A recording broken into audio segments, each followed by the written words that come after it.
Belum lama ini video kecelakaan lalu lintas mendadak viral di lini masa media sosial.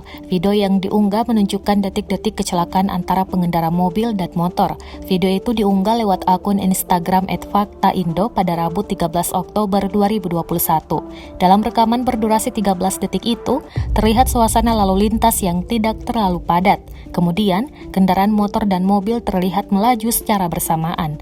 Pengendara mobil berwarna putih itu nampak telah memberikan aba-aba lampu sen akan berbelok. Namun, mendadak motor hitam tancap gas dan berakhir baku senggol. Motor dan sang pengendara ikut terlempar ke arah para pengunjung sebuah warkop. Video itu pun sontak viral dan mendapat banyak tanggapan dari warganet. Ribuan komentar membanjiri unggahan tersebut. Tak sedikit yang menyalahkan pengendara motor. Belum diketahui lokasi dan kondisi pengendara motor tersebut. Hingga saat ini, Tribun Timur masih terus berusaha mengonfirmasi.